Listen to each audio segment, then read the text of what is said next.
What is up, everybody? Tonight's episode that we're reviewing, Death on the Nile. Let's get into it.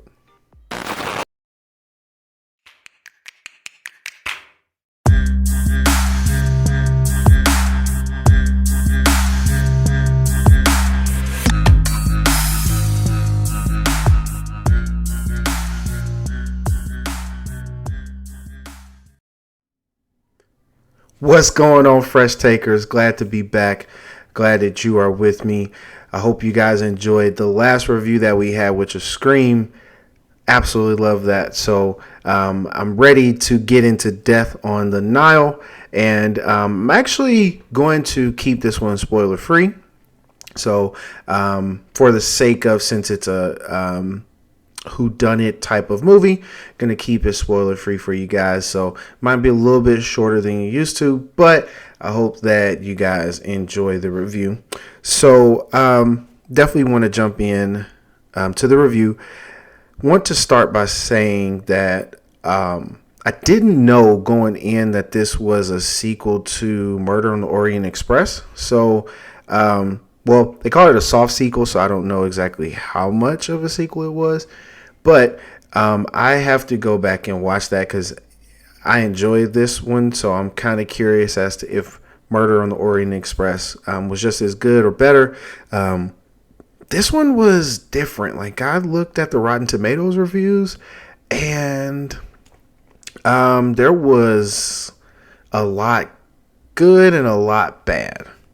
I don't know exactly how else to word it because I can't remember so far. I know it's been a minute since I checked. I think it was like a 55% on Rotten Tomatoes, but the reviews of it that were bad were like trashing it. So I was kind of surprised. So I actually went and saw this with a buddy of mine for his birthday.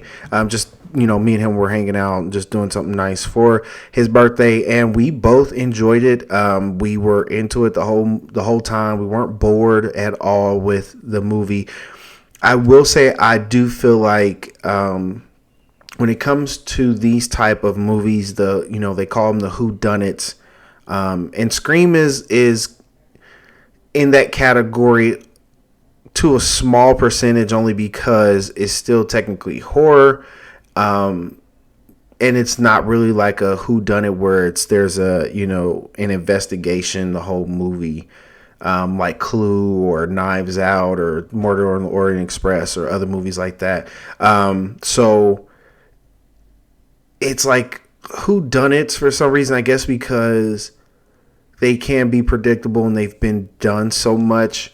In a sense, been done so much, but not. It's not like there's one coming out every 2 years or something like that. It's hard, I guess, on when it comes to the reviews. People kind of, feel like once you've seen one, you've seen them all. And I saw a lot of people comparing this movie in their Rotten Tomato reviews to Knives Out, which came out a while ago, which was actually really good. People loved it. And they were comparing it to, other whodunits. And I don't understand the hatred. Like, was it like mind blowing and the greatest? No. Did I enjoy it? Yes. Did I see could I predict what was going to happen? You kind of guess, and then you second guess yourself, but that's kind of what you do with whodunit. You're like, okay, is it this person, that person? There were some moments where it was like, okay, that could have been done a little bit better. For a good while there, when they kind of did the whole introduction of who are all the characters in the movie, it was kind of done quick, and I really didn't catch it. Also, when you're dealing with accents, sometimes that can, kind of confuse some things and jumble a little bit what your understanding is. So that did kind of throw me off just a little bit, but it was cool. Eventually I did get into what they were trying to do and yada, yada, yada. But overall, I enjoyed it. If you like the way the Leonardo DiCaprio version of Great Gatsby is, you'll like this movie. It's basically giving that type of vibe visually, but just set in Egypt instead of, I think it was Great Gatsby was set in New York. So it gives you that type of visual vibe. Like it's it's set in older times, but it gives that modern look off to it. A lot of people trash the location. They were saying like them being on the Nile and Nile being the name, the Nile should have been more of a character in the movie versus just a location. And sometimes like I get that, but should that really be a knock on the movie? Like, because then I feel like if you're paying too much attention to trying to make the location a character, sometimes the script and the movie suffers.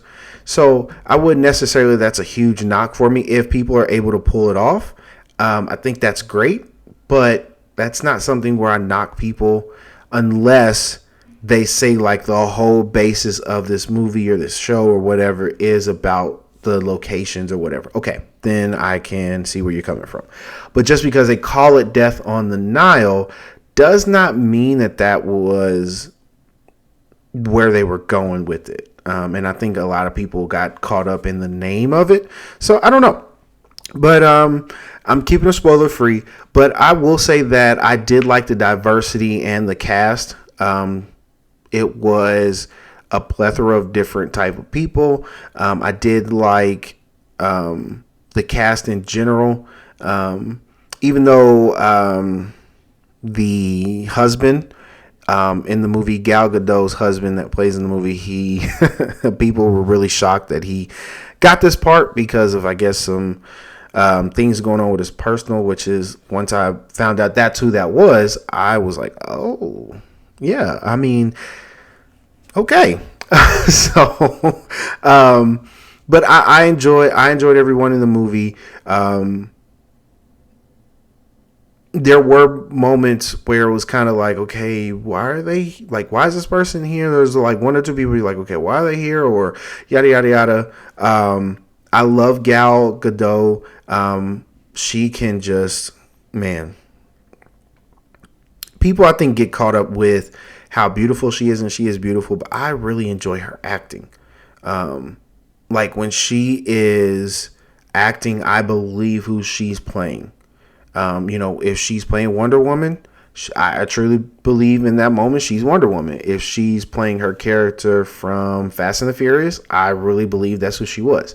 And I really believed who she was in this movie. And they didn't go too deep into her character. Basically, she, all you kind of need to know, she was super rich. So, but she, played, from what people described her as in the movie, she played that.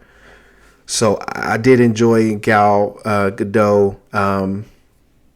You have to forgive me because there's a lot of people in this movie that I don't remember their names. But the main character, basically, that plays the detective, I absolutely loved him. And we have to give a round of applause for that mustache. Okay? That mustache was gorgeous. That thing was beautiful. But it was weird in the beginning. It kind of felt like the beginning of the movie. I'm not really giving anything away here. The way they started the movie, I did like that they started that part in black and white. That's pretty cool. Because I kind of got thrown off at first. And I was like, wait a minute.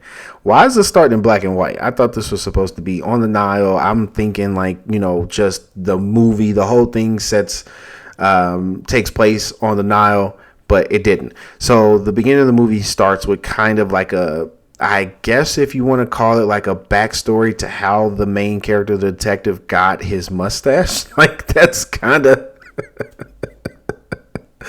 that's kind of how it comes off. I think they were trying to give him a backstory some way, somehow, and it ended up being kind of like the origin story of his mustache. I don't know. I honestly don't know why that came off that way, but it did. So you might get a good little laugh off of that. But I honestly enjoyed just kind of watching things play out. I think with whodunit type of movies, I'm not saying every single one of them is good or great, but but I think a lot of people tend to nitpick too much or compare it to previous versions of whodunits. And I just honestly sat there and I was into it. I was into what was happening at that moment, why it was happening, why certain people were murdered and people's alibis and all of that. I was into it, and I even though I did like the ending, and I didn't see that coming. I do feel like it could have been done a little bit better, just a little bit, but it wasn't horrible. It was not horrible. I will say, I was, and I'm only using this as an example, not comparing the two movies. But I will say just the way that I was like, okay, I don't know who did it in Knives Out. I did know I couldn't put my finger on who did it in this movie. So I did like that. Of course you have like your obvious people, and some people either go that route of, like swerving you and saying, "Oh, it was this person," or they try to make you feel like it's this person and it ends up not being. There's a couple ways you can go, and so it really is up. This movie is up to you on how much you enjoy it. Personally, I think a lot of movies set in Egypt and things like that is gorgeous. I will say, special effects wise, there was a moment where one of the characters, well, the main character was vacationing in Egypt, and he was at the pyramids, and he had ran into a buddy of his, and his buddy was flying a kite on the pyramids. And just the special effects for like a hot second really wasn't looking that great. But overall, I did like it. And I honestly, this is not a movie where I was expecting it to knock my socks off. But I was at least expecting, just from the cast and seeing that trailer, I was expecting at least a decent movie, and I got that. So I got my money's worth. And I think sometimes that's where people trip up is they feel like every movie that comes out has to be a 10 out of 10 for it to be great. No. Some movies give you exactly what they were trying to give you, and you get exactly what you get. And sometimes, what you get is not a 10 out of 10, but it's still a movie that you can enjoy. I guarantee not every movie that you're watching is a 10 out of 10. There are plenty of, as they call them, guilty pleasure movies that don't give you a 10 out of 10, but they're guilty pleasure movies because they're not supposed to be, spectacular, but you enjoy them. A guilty pleasure movie of mine is, I'll try to name one because I got several, which I don't know what that says about it. Does that say something bad about me, that I have a lot of guilty pleasure movies that shouldn't really be something? I'll give you one, because you guys will, a lot of you, basically 99% of my audience, if not 100%, will know who this man is. Eddie Murphy. One of his worst movies was The Adventures of Pluto Nash. That movie, I will admit, is not good, but for some reason, because I guess it's different than what Eddie Murphy was giving us or doing, I actually liked it. So it's like a guilty pleasure movie. I don't think when Eddie Murphy came out with that movie that he was trying to blow everybody's mind and say, "Oh, this is the greatest thing Eddie Murphy's done," But yeah, could have been better. But it's still a guilty pleasure movie. So that's what I'm saying. Like, there's movies that people like, or that you may like, that's not the greatest movie, but I don't know if that's really what they were striving for, if that makes sense. I hope I'm making sense to you. Basically, my logic is a little crazy, but I hope I'm making sense. Okay. So I'm trying to think if I have anything else for this. I will say this is the type of movie where the rewatchability might be still good if you go back to see if you caught some stuff. Once you get to when they at the end when they start revealing stuff and the whodunit and they get to the main suspects, if you want to go back and try to see where you can maybe catch that stuff where you didn't catch it before, I guess that adds to the rewatchability. But really with whodunits, kind of the first time you see it, that's really about it. I will honestly say that the only type of movie like this that I go back and watch more than once, because even though it wasn't supposed to be like this masterpiece, is the actual movie Clue, based off the board game. The reason I can go back and watch that is, one, because I actually did enjoy it. It's kind of got like that. I don't know. It's got like this energy and vibe to it where I guess the setting and how it's done, I kind of like it, like that 80s, those 80s type of movies, and how it looks and how it's done. I actually really like it. I enjoyed the performances in it. And because the way they did the end, I honestly still can't tell you who actually was the murderers in Clue. Like, I don't know if it was one singular or multiple. I still don't remember, because they kind of played with you and did like multiple endings. So like, I still don't remember, who did it in Clue. So I enjoy that. Like, that's one that I can go back and watch several times and I still don't remember. So I just think how they did it really works. But like other whodunits, like I watched Knives Out once, really enjoyed it, haven't gone back and watched it since. But I'm not saying that it's bad, just the rewatchability. Like, once you kind of figure it out, you're like, oh, okay, and then you move on. It's kind of like a video game. Sometimes once you kind of beat the game, sometimes depending on the game, you don't really go back. You're like, okay, I finished. I'm good with that. And that's it. Some games you can go back and play kind of over and over again because it just was so fun, or there's a lot that you didn't get to do that you can still go back and do. So just kind of the same thing. But would I recommend going to see this movie? Yes. Not sure if it'll still be in theaters by the time I do this, but whenever you get a chance to watch it, I say watch it. I enjoyed it. I enjoyed the look of it. Some people didn't. I did. And it's my show, so it's my opinion. And I would, honestly, if I could give this a rating, I'm going to give it out of 7 detective mustaches, or investigator, or whatever you want, inspector, whatever you want to call them. Out of those mustaches, I'm going to give this, I'm going to give it a 6.5. I know it's kind of low, but it, the whodunits is a hard genre to excel in. It really is. Like, you have to really like switch it up and just really swerve people with the end to knock it out the park with a whodunit. And that's why I really want to go back and watch The Murder on the Orient Express, because if it's a sequel, and then I've kind of read the ratings and a lot of people weren't really feeling this movie, and it was split, so I mean, it was still a good amount that did like it. I definitely want to watch that one and see if it, how it did, and if that one's good as well, or if it's better or worse. So I definitely will watch that. But I recommend, without giving any spoilers away, I recommend watching this movie and just enjoying it. And if you've already seen, if you've already seen this and or watching this for my take of it, hey, comment below on the video what you thought and if they did a good job. But honestly, I think they did.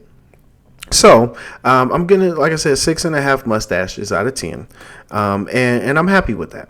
I'm absolutely happy with that. There's things that could have been better, of course, but for what it gave, I'm okay with that. So that's gonna do it for this episode, guys. I really appreciate you rocking with me. I know, like, it seems like I take a long time between videos, but honestly, it's just giving you guys time to go see it. Money's tight right now. Gas is like almost $5 a gallon, so I understand. I understand those things. So I just give you guys time, give myself time to go see these movies, kind of have it settle in, and then give you guys kind of my finished thoughts on it. So that's kind of how I do this show. Even for me, I'm like, man, it's been a minute, but it's just me giving you guys time to go see these movies, especially like Batman.